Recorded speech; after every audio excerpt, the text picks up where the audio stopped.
Bismillahirrahmanirrahim. Assalamualaikum warahmatullahi wabarakatuh. Waalaikumsalam. Selamat pagi semuanya, anak-anakku tersayang dan tercinta. Apa kabar ini kalian semua? Puji Tuhan baik Ibu. Alhamdulillah, semoga sehat selalu dalam lindungan Allah Subhanahu wa Ta'ala. Baik, untuk pelajaran hari ini kita mulai terlebih dahulu dengan membaca doa. Untuk ketua kelas Maria Helen, silakan dibuka. Oke teman-teman sekalian, sebelum kita memulai materi pembelajaran hari ini, ada alangkah baiknya kita berdoa agar materi yang diberikan oleh Ibu Maza dapat kita pahami dengan baik. Berdoa menurut kepercayaannya masing-masing, berdoa dimulai. Berdoa selesai. Alhamdulillah. Untuk pembelajaran hari ini kita belajar mengenai kasus-kasus pelanggaran HAM, hak asasi manusia di Indonesia. Sebelum Ibu memulai, Ibu akan menjelaskan terlebih dahulu. Kelihatan sebelumnya PPT yang Ibu share? Kelihatan Ibu. Oke, Ibu akan membacakan untuk anak Ibu sekalian, mohon didengarkan ya. Baik Ibu. Ya, dapat kita ketahui bahwa hak adalah segala sesuatu yang berhak kita dapatkan setelah kita melaksanakan kewajiban. Sedangkan kewajiban dimaknai sebagai segala sesuatu yang harus kita lakukan dengan penuh tanggung jawab. Hak dan kewajiban ini ibarat dua sisi mata uang yang tak bisa dipisahkan. Kita melaksanakan kewajiban, maka kita akan mendapatkan hak kita. Demikian pula sebaliknya, kita menuntut hak kita setelah kita melaksanakan kewajiban. Setelah memahami makna hak dan kewajiban, kita juga harus memahami makna hak dan kewajiban asasi manusia. Hak asasi apa itu hak asasi manusia? Hak asasi manusia adalah hak dasar yang melekat pada diri seseorang, yang secara kodrati merupakan anugerah Tuhan yang Maha Esa dan tidak dapat diganggu-gugat.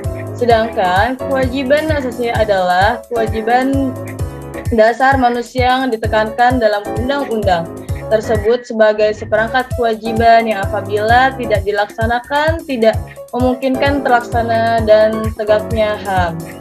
Kalau misalnya tidak terlihat slide-nya, bilang aja ya anak-anakku. Menurut Undang-Undang Nomor 39 Tahun 1999, pelanggaran hak asasi manusia adalah setiap perbuatan seseorang atau kelompok orang termasuk aparat negara, baik disengaja maupun tidak disengaja atau kelalaian, membatasi atau mencabut hak asasi manusia seseorang atau kelompok orang yang dijamin oleh undang-undang ini dan tidak mendapat atau dikhawatirkan tidak akan memperoleh penyelesaian hukum yang adil dan benar berdasarkan mekanisme hukum yang berlaku. Secara sederhana, HAM adalah sesuatu yang seharusnya dilindungi, dijaga, dan dijunjung tinggi setiap orang manusia dengan negara sebagai penjaminnya.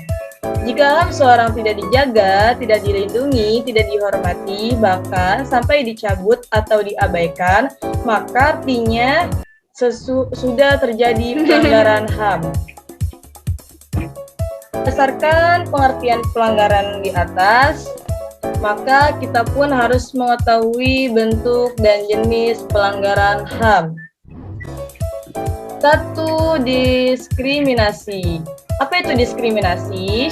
Diskriminasi yakni suatu pembatasan, pelecehan, atau bahkan pengucilan secara langsung maupun tidak langsung didasarkan pada pembedaan manusia atas dasar agama, suku, ras, kelompok, golongan, jenis kelamin, etnik, keyakinan, beserta politik yang selanjutnya berimbas pada pengurangan, bentuk, penyimpangan, atau penghapusan hak asasi manusia dan kebebasan dasar dalam kehidupan baik secara individu maupun kolektif di dalam sebagai aspek kehidupan.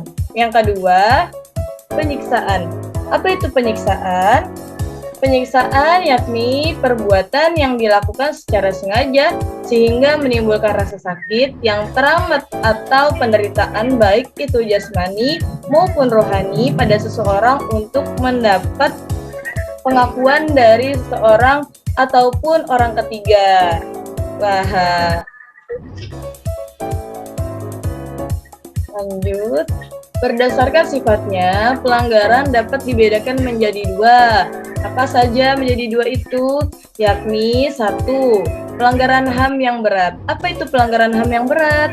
Pelanggaran HAM berat yakni pelanggaran HAM yang bersifat berbahaya dan mengancam nyawa manusia, seperti halnya pembunuhan, penganiayaan, perampokan, perbudakan, penyanderaan, dan lain sebagainya. Yang kedua, penyelenggaraan HAM ringan. Apa itu penyelenggaraan HAM ringan? Yakni pelanggaran HAM yang tidak mengancam jiwa manusia, namun berbahaya apabila tidak segera diatasi atau tidak segera ditanggulangi. Misalnya apa itu? Misalnya seperti kelalaian dalam memberikan pelayanan kesehatan, pencemaran lingkungan secara disengaja oleh masyarakat, dan sebagainya. Lanjut, yang kedua, faktor penyebab penyelenggaraan HAM. Apa saja itu faktor penyebab penyelenggaraan HAM? Penyelenggaraan HAM disebabkan oleh faktor-faktor berikut, yakni satu, faktor internal, yaitu dorongan atau melakukan penyelenggaraan HAM yang berasal dari diri pelaku pelanggaran HAM, diantaranya adalah satu, sikap egois, dua, rendahnya kesadaran HAM, yang ketiga, sikap tidak toleran. Lanjut kembali. Yang kedua, faktor eksternal, yaitu faktor-faktor di luar diri manusia yang mendorong seseorang atau sekelompok orang melakukan penyelenggaraan HAM. Di antaranya sebagai berikut. Satu, penyalahgunaan kekuasaan. Di dalam masyarakat terdapat banyak kekuasaan yang berlaku.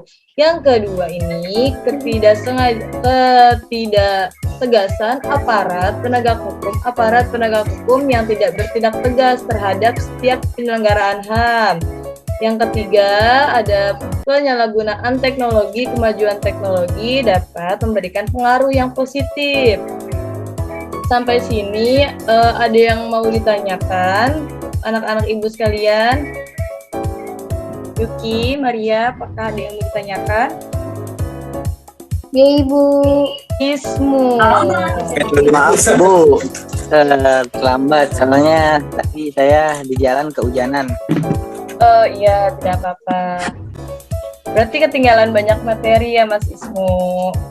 Oh iya Bu, nanti saya nanya sama Fania ya Bu. Tadi saya jatuh Bu, serempet. Oh ya Allah, udah diobatin tapi? Udah Bu, tadi diobatin.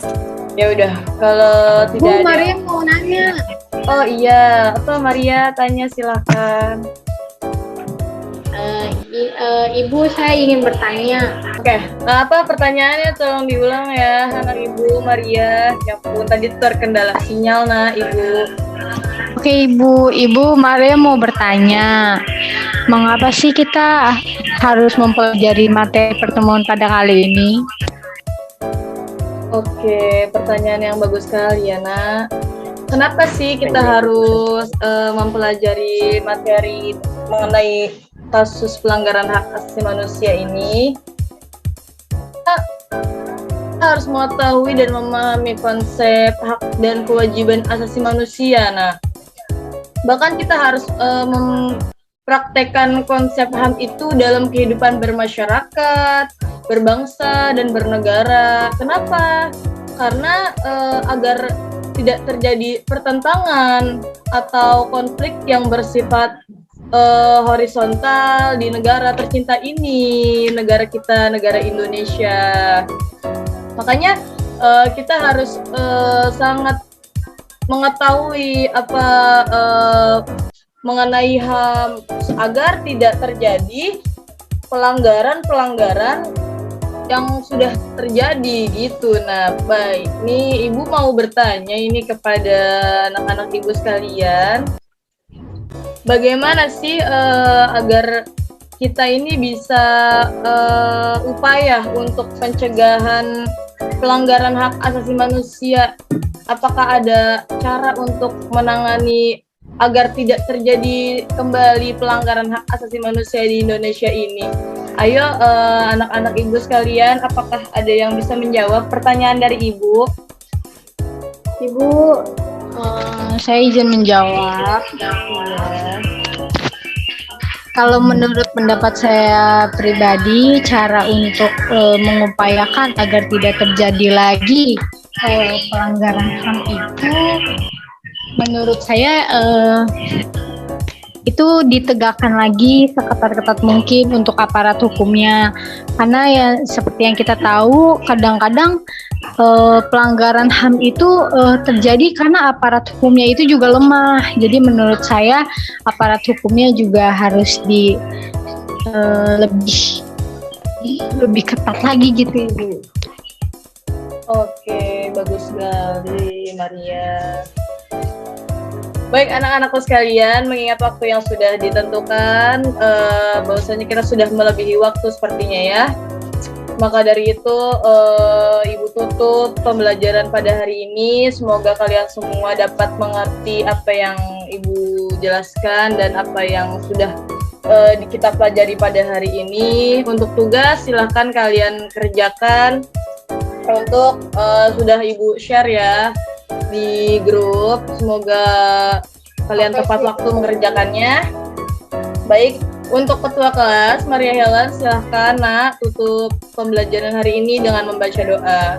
oke teman-teman, kita tadi sudah mendengarkan pemaparan materi yang sudah dijelaskan oleh Ibu Dena. Alangkah baiknya dibuka dengan doa, ditutup pula dengan doa. Kita berdoa menurut kepercayaan masing-masing. Berdoa dimulai. Silakan yang mau live. Terima kasih Bu. Ya, Saya izin live ya Bu. ya terima kasih ya Nak.